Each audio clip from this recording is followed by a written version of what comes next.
Yes, good afternoon. Welcome to In the Office with Minister Gregory Greene, Brother Tito Ramos, and Brother Mike Hill.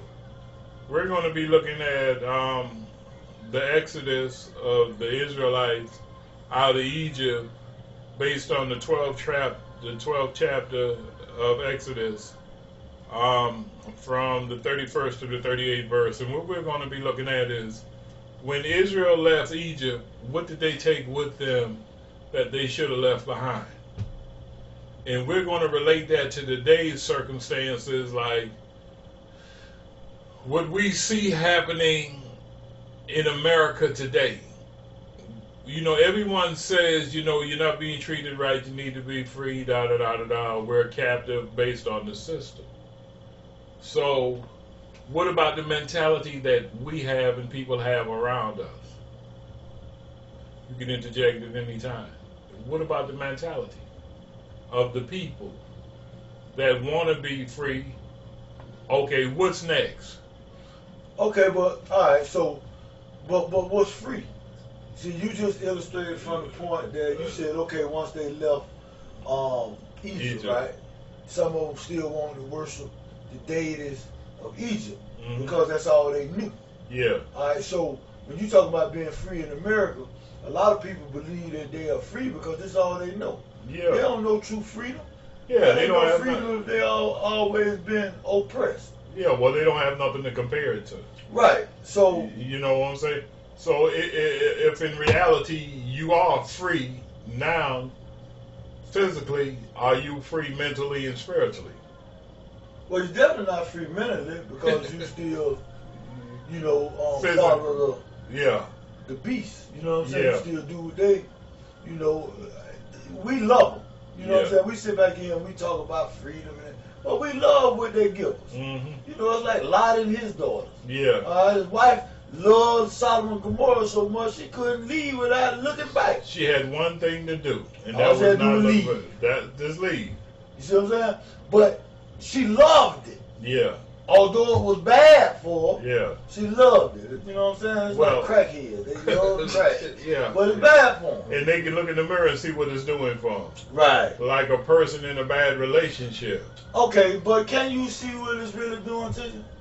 You gotta understand, if you lost, you don't know you lost. You know, I'm gonna put it in this term, right? I deal with kids a lot.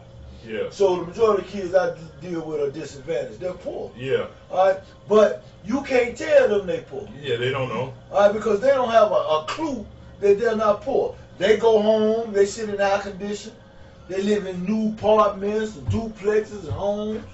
All right. They eat good. They eat better than me. Yeah. All right. They wear Jordans. They have a brand new video game. All right. So they don't really understand that they're oppressed because they have everything that they consider a free man will have, a man with money, of means will have, and they do. But who is providing this? See, they don't understand at some point you're not providing for yourself, and all this can be taken away. So you're poorer than you really actualize. You have material things. Yeah. You know what I'm saying? And in your mind, that means that you have wealth, but in reality, you have nothing because, let's say, even living in public housing, if you do something wrong, they're going to put you out. Yeah, because it's not yours. It's not yours. So then you will see, well, I'm really poor because I don't own this. I don't have no control of my life. We got our kids, and when I say our kids, I'm not talking about race. We talking about the kids in modern day America. Right. Killing each other over a pair of sneakers that cost $200 in the store, but cost $7 in another country to be made. Right. But once they put that signature on it, the price goes up. But the signature is on the value that they put on it. Yeah, but see, understand, who determines what you value? Well, begins with the parents. Well, it should begin and end with but parents. it don't. It depends. But Society. Okay. And why society? If you think about parenting these days, the first thing parents do is put their children what? In front of the TV. Yeah. The TV babysitter. That's the babysitter. You understand what I'm saying? Everything they learn from the television. The television. All right, so that's where they're getting their morality. That's where they're getting their ideas. That's where they're getting everything. But now the name of the idiot box is television, which I'm telling you, a vision. Right. I'm a sign. Unbeknownst to you, from the time your parents put you in front of the television, I'm programming. Right. That's why the shows are called programs. Program. Right. Now they telling you in plain sight in English what I'm doing to you. You know, I remember some years ago, the NFL was going to go on strike, and Ray Lewis says, if the NFL strikes, the crime rate going to go up. People going to lose their mind. Now, what would make him say a statement like that publicly, lest he was programmed, unbeknownst to himself, that this means so much to us, till we going to kill ourselves if we are denied it. Okay, but we just been denied it. Yeah. Been denied it for a few months. But we still here. Right. But see, going back to the children, he was programmed because he wholeheartedly believed that. You understand? And in reference, Well, go ahead. Speaking on Ray Lewis got off murder charge. Yes, sir. So it ain't, ain't no telling what Ray Lewis is saying. Well, hold on for a second. I think before we go any further, I need to do this disclaimer. The views that you hear on this show may not reflect how the host of the show feels. now we go ahead, because sometimes I do feel a certain type of way, you understand? But for the sake of the viewers, we have to make it known, you understand? Because I think with the first couple of shows we did, it was like surface teaching. Right. So people was like, "Oh, he's safe. I can look." No, we listen. We can take the red pill or the blue pill. But truth should always be safety. Yeah, but see, remember now, who's the guy who used to go to the Lakers game? Which one? The basketball, the actor. Jack Nicholson. Jack Nicholson. Remember Jack Nicholson was in the movie, and the guy said, "I want the truth." Jack Nicholson said, "You can't." So I just wonder, out of all the viewers and the listeners, how many of you can really handle the truth? Because everything we discuss in the office, and welcome to the office again, is documented facts. You understand what I'm saying? Shout out to Big Bank Black in the podcast they doing in Atlanta. Big facts. Yeah. But this. We in the office, you understand what I'm saying? So we looking at what did Israel bring out of Egypt that they should have left in there? The people that brought were the strangers. Yeah, the strangers. Well, not only that, is they brought a mentality. What? A mindset. They did. Because now, okay, let's say an illustration is, you had a bird in the cage, you left the cage door open, but the bird refused to fly out. Right. Because the bird has this mentality that, what's out there? I don't know. If we say to everybody right now, okay, in another nation, we're going to set up another nation for everybody who's not happy in America. Who's going to leave America? Realistically, who's going to leave America? The people that are extremists. And what's your definition of extremists? The ones that there's no compromise. To Okay. them, America's the worst. They want nothing to do with it. They'll be the ones that go. An extreme is just an extreme view. Right. Yeah. And they have extreme views on their points.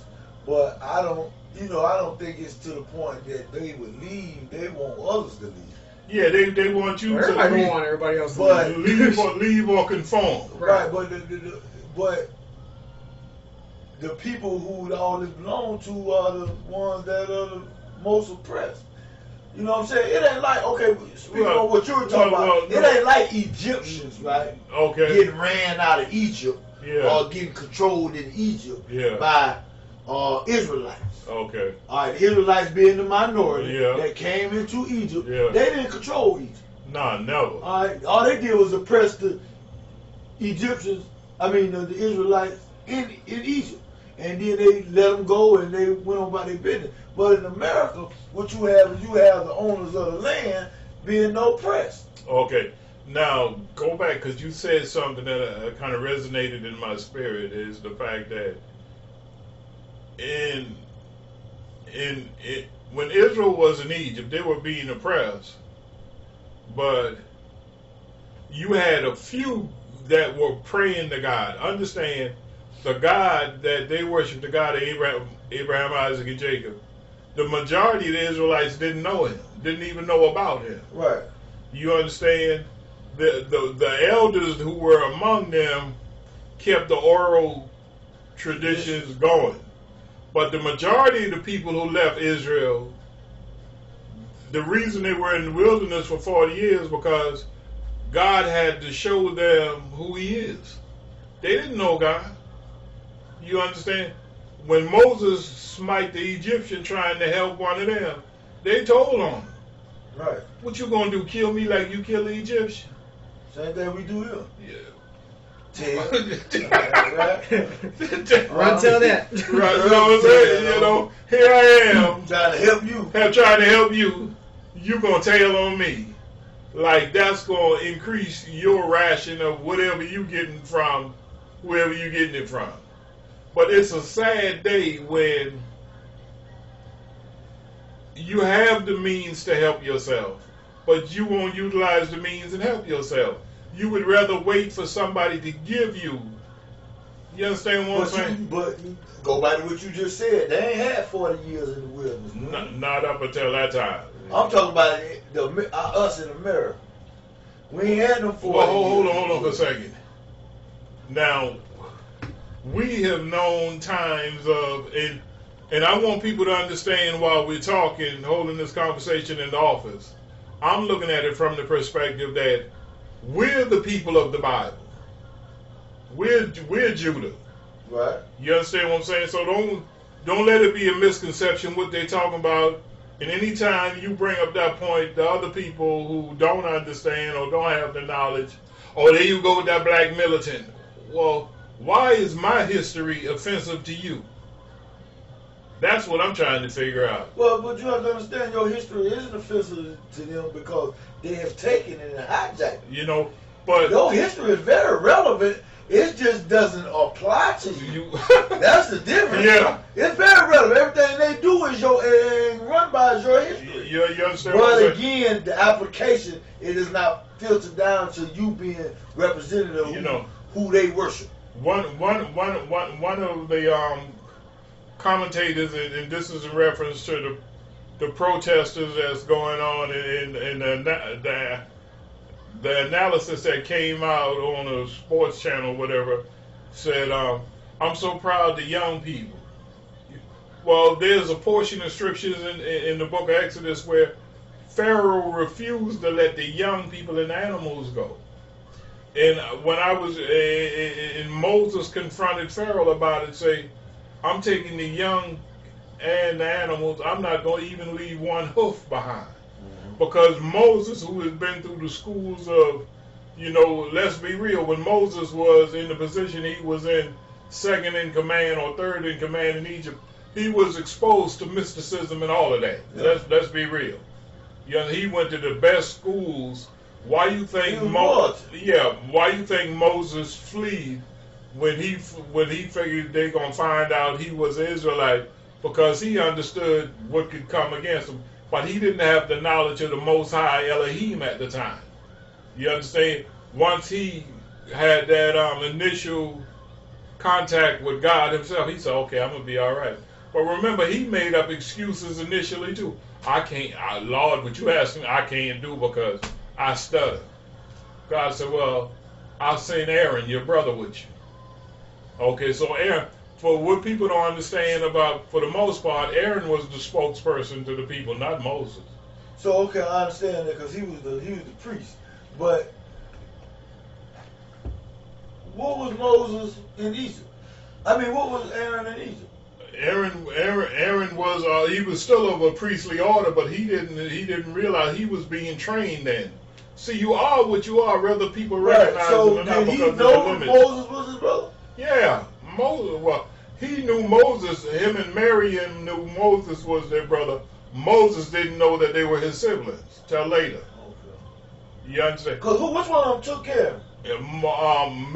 The mother took care of him. The mother was the nursemaid. Yeah, so she just had her son take care of him.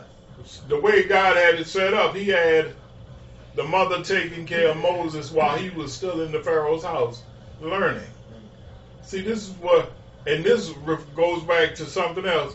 A lot of us want positions. Somebody may see Mr. Mike or Mr. Tito and say, I can do what he can do. Well, that may appear to be that way until you have to do what he do. Now you didn't understand his life was so hard. See, we're so used to seeing the almost finished or finished product till we don't pay attention to that ascension to where you are now. All of those sleepless nights, the things that were meant to break you mentally, but you still in your right mind. They don't factor that in the equation. They just, you understand what I'm saying, bro? They just take it to the point, I can do what he can do. No, you can't. If you could, God, certain places wherein God put us there. And when he put us there, he gave us, when God gives you a vision, he gives you the provision to make the vision come to pass. All you have to do is be there. Stay in your ground. And I shouldn't have used that because, that stay in your ground is kind of sickening to me, bro. When it's used correctly, if everybody get to stay in your ground, it's cool. You understand? But as we're talking about the Israelites in Egypt, you understand that when they left, it was 6 million Israelites at this time that came out. When they went into Egypt initially, they went into 70 of them went in. Now 400 years later, it's 6 million, at least 6 million men, not counting women and children. But these are Israelites mixed with Hamites. Yeah. Because for them to be 70 and become 6 million, they had to mix with the people in Egypt. Well, see, understand that part of what's been done all through history is what we call today whiteout. Well, yeah. You understand? Now, someone want to explain to the listeners and the viewers the process of whiteout, what it is. You explain. Okay.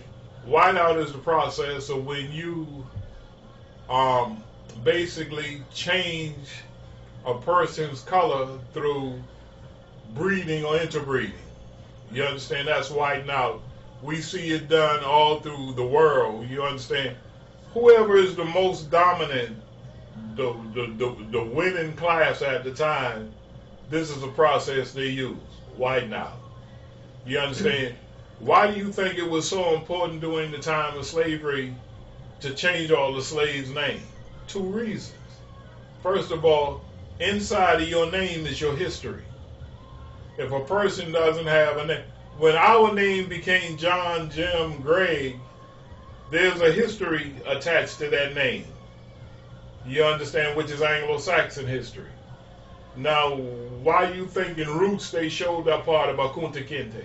Why was it so important for him not to be able to use that name? Because that name was attached to his culture and his history. So that was part of the whiteout process. We're going to change your name and we're going to change your look. But it's not necessarily to promote a different look now because we don't want to look like us no more. And I don't mean to offend somebody, but where the blue hair, pink hair, green hair came from? The desire to look like that. You understand what I'm saying?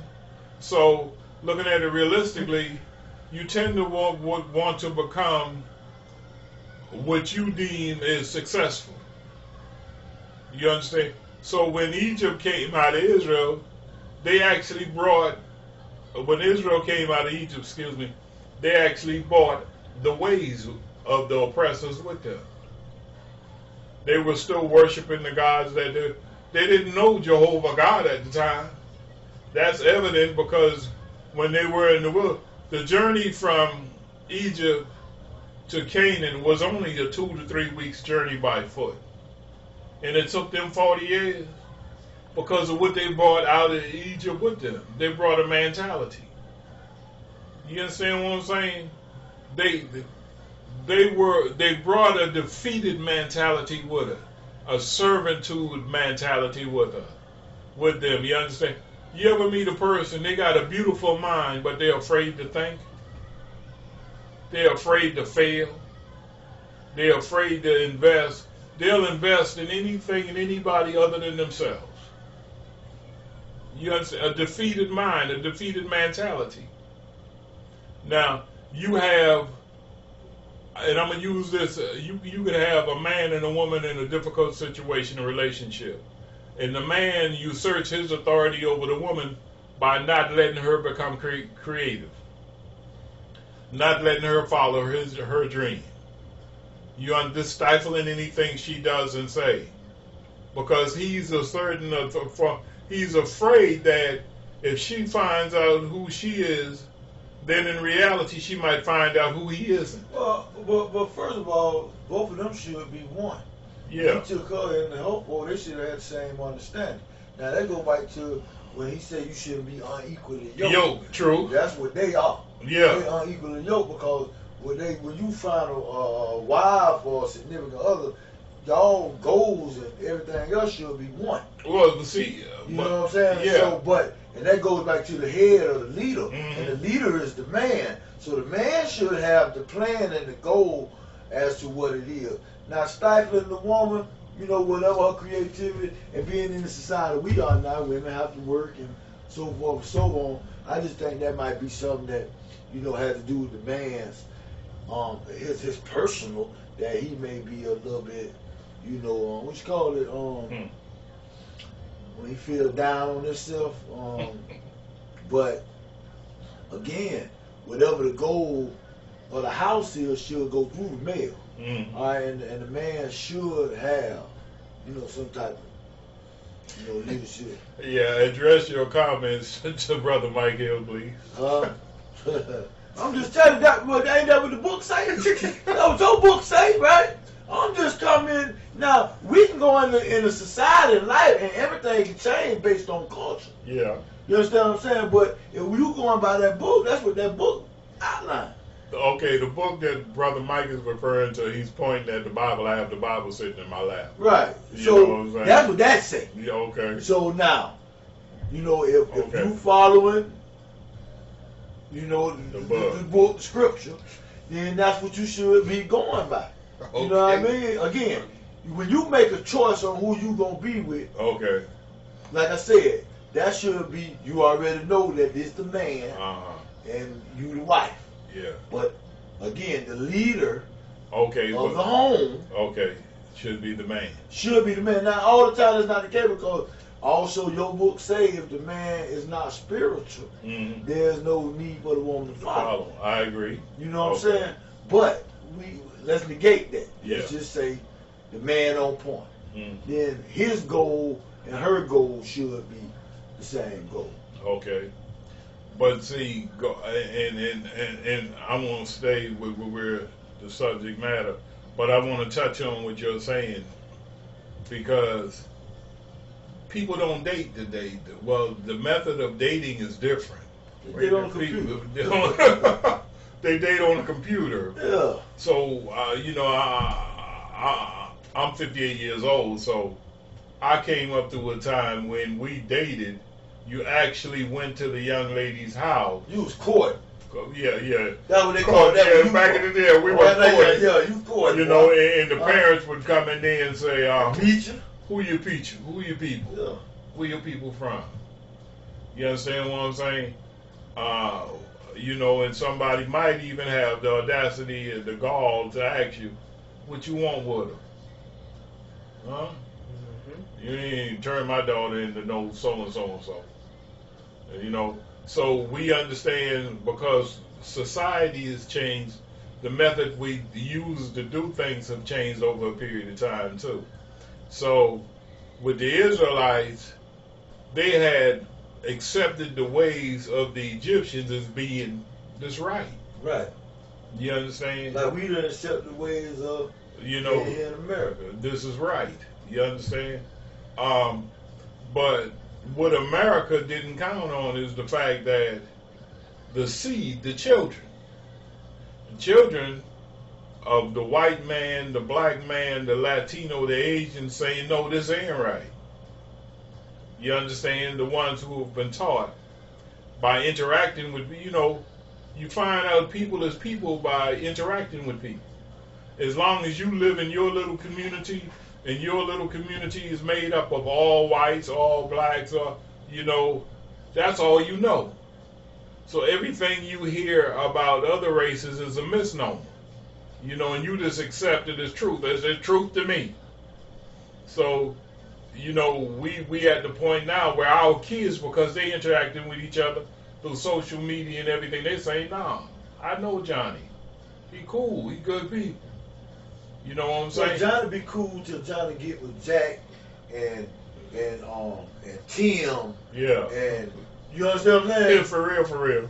He be cool Until but then when it be a group of them, peer pressure. you see what I'm saying? Yeah, then he switch out. Then he ain't cool no more. I want to share with y'all a situation that happened to me when I was in high school. I attended St. Andrews High School in Charleston, South Carolina, West Ashley. Shout out to the old St. Andrews Rocks. And shout out to the rivals, too, Middleton Razorbacks. Love you guys, too. But I had a friend that I grew up with, and he was of a different race, Caucasian. But we didn't see that, This was a young man that gave me my first bicycle. You understand? When we were in elementary school, middle school, his name was Danny. Cool guy, He was a friend, not a white friend, just a friend. And that disturbs me when people have to identify you by your color before they initially say who or what you were to them. He was just a friend, a beautiful person. Family was beautiful too. We got to high school. All these years we've known each other. I'm walking to the Ponderosa to see him. He's walking to Sanders to see me. When we in high school, it was a problem with racial tension in the high school. So I was going in the bathroom to use the bathroom one day, and the white boy said, there go a nigga, get that nigga. Danny stood there and looked. And I'm looking because I'm kind of like in shock because, I done walked into some real stuff here, you know what I'm saying? So I'm like, okay, let me put my back against the wall because I'm swinging. But Danny didn't stand up for me. You understand that some black guys came in the bathroom, like, what going on? So that kind of like nullified everything because the odds were even and they didn't want them problems.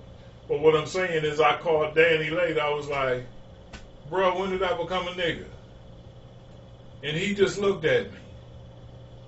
And that was the time, I think it was 77 or 76, 1977, they had a citywide riot. And it started in our high school with a situation that blew out of proportion where you had people that normally loved each other and cared about each other going against each other because of the color of our skin and this ideology that neither one of us understood. See, and that's one thing people need to understand. White supremacy, black supremacy, any supremacy, it's all an ideology.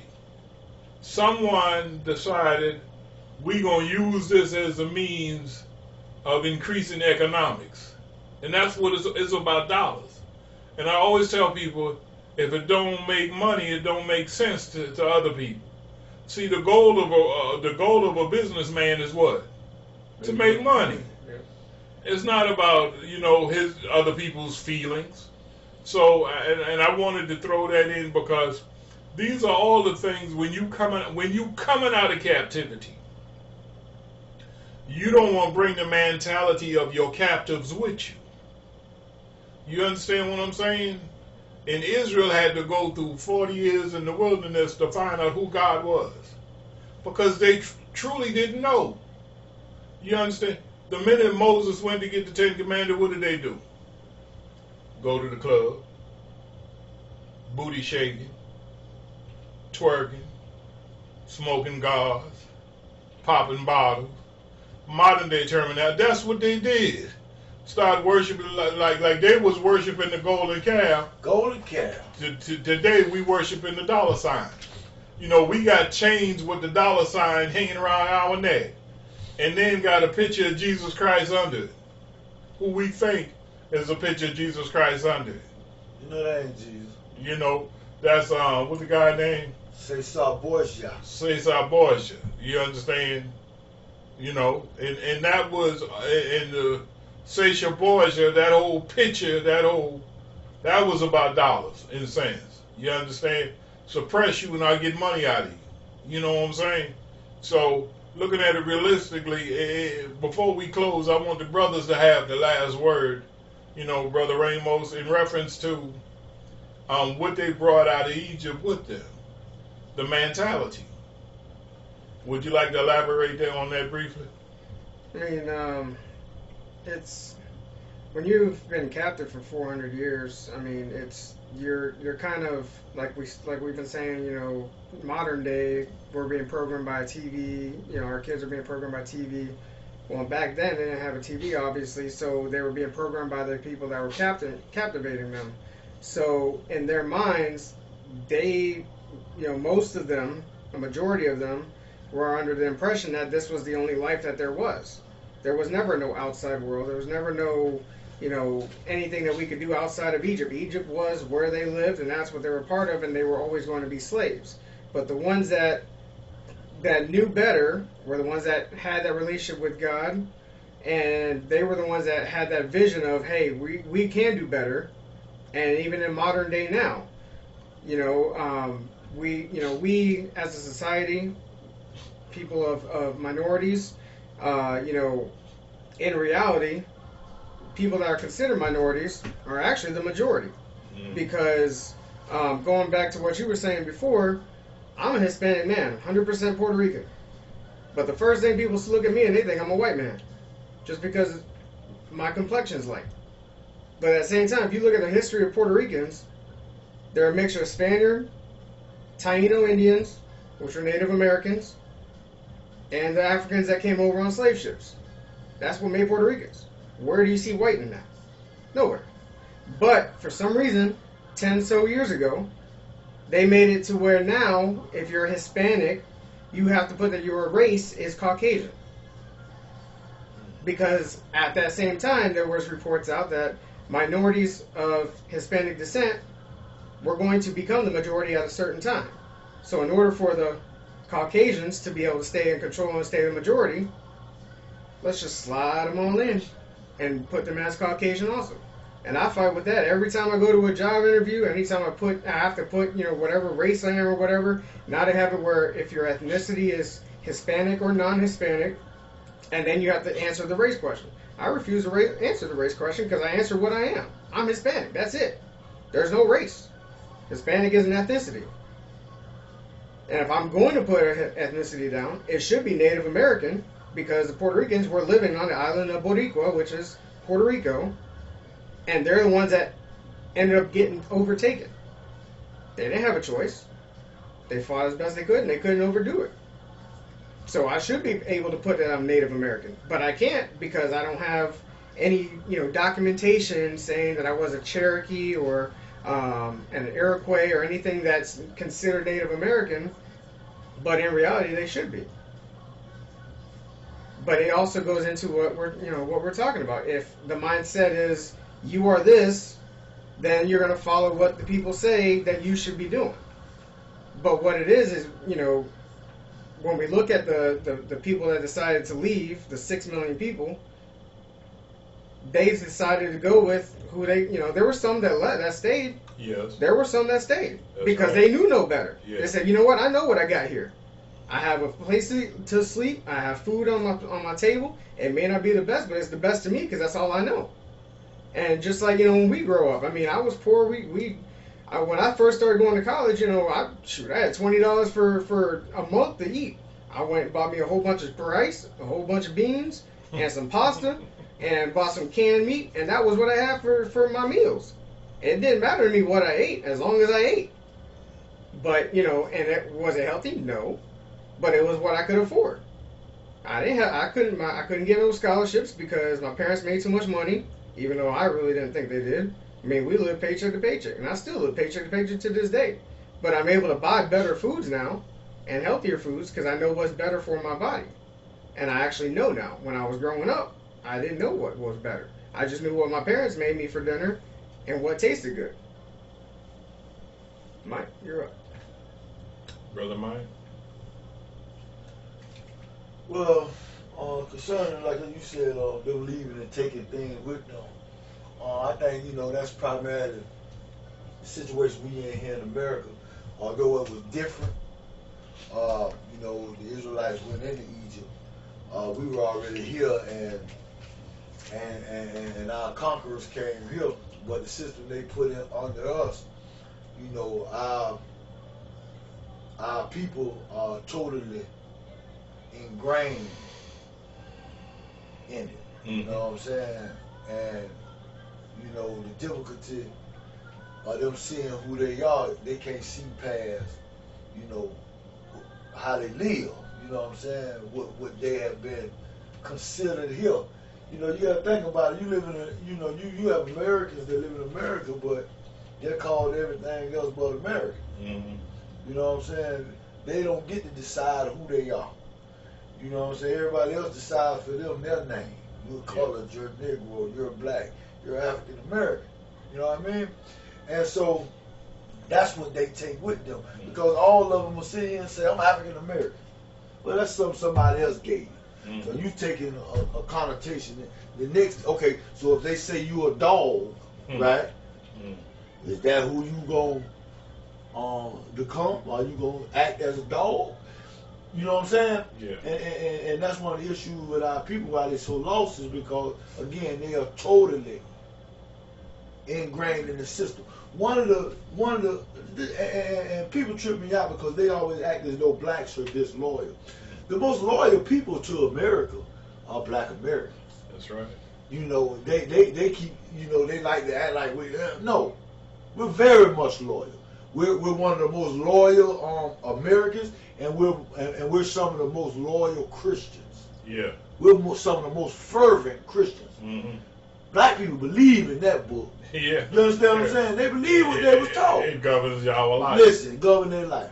They got white Jesus in the house. Right? I'm just saying. Yeah. So, we sold. And it's hard to get past that. Yeah. It's hard, like you said. We ain't had the 40 years. You know what I'm saying? So we're just here oppressed, and we've taken on our oppressors. You know what I'm saying? The characters of our oppressors. And that also makes it difficult for us to change because our mentality has changed. You know what I mean? And the few that hasn't, it's hard to reach the many. You know what I mean? Because you got so many other people that are, like 50 years ago, it was different. Yeah. You know what I'm saying? But when you have people, when you have this TV and this social media and all this stuff, and these people who spending all this money to disinform you, it's so difficult. Yeah. You know what I'm saying? Back in the day when you didn't have all that, it was easier because people had to go listen, see these individuals or read for themselves. You understand what I'm saying? But now they're giving this information so freely and they eat it up.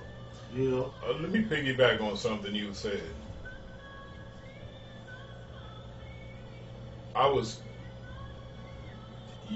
We've shared materials, document. Right. Shout out to Brother Mike Hill, letting y'all know in front of him. He was the one who first turned me on to Hidden Colors. And that started me on a different journey. You feel me?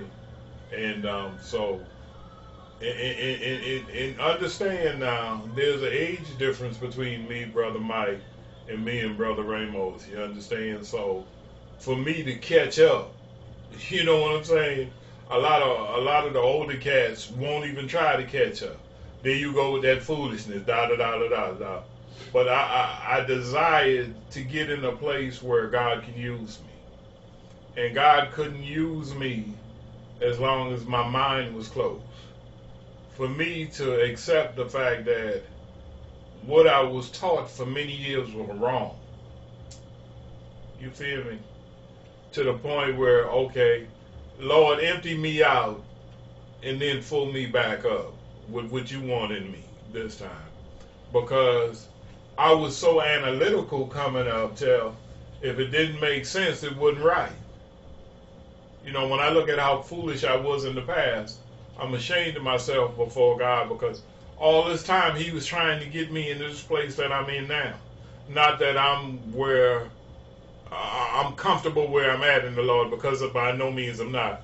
But you know, so shout out for Brother Mike for turning me on to that knowledge, and all the other people who've been instrumental in my life, who helping me through this journey. But one thing I like to say in closing is, while I was watching the protests on TV, I noticed that a lot of the instigators that are among the people put there systematically by other people's money to disrupt what's going on. You understand what I'm saying?